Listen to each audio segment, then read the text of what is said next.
rest of the fleet have been out on the first leg of La Solitaire to Figaro 2020 for more than 24 hours now. Here having a chat to Joan Mulloy about what she thinks they might be going through at the moment, having done a few of these herself so far. Joan, how do you reckon it is out there? I think they've probably had a really tough 24 hours, and the start, you know, when you leave the start line, your nerves are always like totally sky high. So you have definitely enough adrenaline to get you through the first few hours. I'd say probably once the sun goes down tonight, the kind of real tiredness is going to start biting, and that's probably the time that you'll make mistakes and you'll like leave your spinnaker sheets clipped on to the rail and try and hoist your spinnaker and make all those little mistakes now. The more experienced guys will have managed to sleep a little bit during the day. If anybody who's in a fighting position or had really lost a lot of ground during the morning, they probably won't have slept very much all day. So last night, I'd say there was not very much sleeping because everybody had to concentrate really hard on, it seemed the conditions were really unstable. So there was a lot of holes where there was no wind, and then there'd be little tiny patches where there was wind. So there was massive gains and losses to be made. And even you can see from the tracker, even boats that were a couple of 100 meters apart, one boat now is 7 miles ahead of the other. So there was big gains and losses to be made. That's really frustrating, and that's really hard mentally to be dealing with that all night, especially if you've lost out and then you have to spend the rest of the day trying to make up for it. You can see the fleet kind of split into 3 groups. Luckily, Kenny is in the middle group, which seems to be kind of the group going the most correctly towards the Fastnet rock. And but tonight, I think we'll see a spread from between the leaders and the rest of the fleet, where the rich are going to get a bit richer here for a while. And the next big, I suppose there's kind of 2 tactical things coming up. One is whether to go north or south of the traffic separation scheme at the Scilly Isles. And the next is how people deal with the area of no wind that's coming before the Fastnet. So they do have to be pretty well rested to make those decisions, and those decisions, the first of those decisions will have to be made tonight. So hopefully Kenny's had enough sleep to think that through properly. But I think in general, it's going to have been a tough first night at sea. It's going to be frustrating. It looks like today was pretty hot out there as well, and I think there would have been an awful lot of sail changes. So probably been running around, being stressed out, definitely hasn't drunk enough water, definitely hasn't slept enough.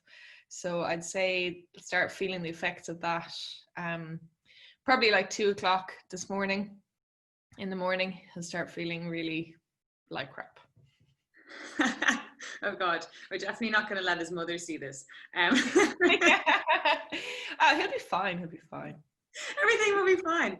Yeah, no, I just when you're saying that, I think one of the interesting things has been is like, I think before I really thought about it, I kind of always thought, you know, you forget that actually the light wind conditions, because there's not much going on, maybe the boat's not moving, like I think I initially thought that might be a time that you get sleep. But what I've learned from speaking to the skippers and from Kenny's experience so far and from being on the short-handed races is that actually that is totally not the case, because you can't rest because everything's changing so much and there's so much going on. So it definitely seems like it's been a tough morning. Yeah, I totally, you're 100% right. The light conditions are a total nightmare. Like you can see on the trackers last night, some of the boats were going backwards. Some people by the coast might have had their anchors out.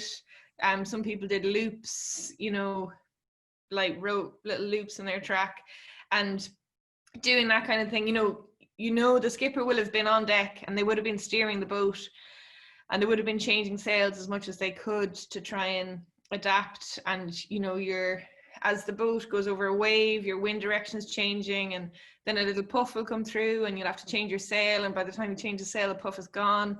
And it's really exhausting, those conditions, because your concentration, you just have to be glued to the helm, and when it's nighttime and you can't see the gusts, you just have to be like, you're just purely focused on the instruments in the boat that are telling you the wind speed and the wind direction. And I mean, that's all you see for the whole night is those little red numbers. And you just have to sit at the helm, and you usually are low autopilot on, because if there's a little change in wind direction, that you need to be on the helm to sense it, and you need to be able to go and change the sails as well. So it's really tough conditions. Yeah, and with a massive tidal area at the start there as well. I wonder if they did have the anchors down or not. I'll be curious to get the breakdown when it's all finished.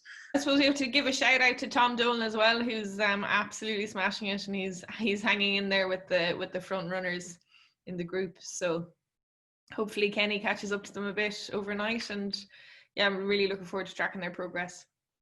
Yeah, absolutely. It's awesome to have two Irish in the fleet, and Tom is definitely holding in there. So hopefully he manages to keep that up as well.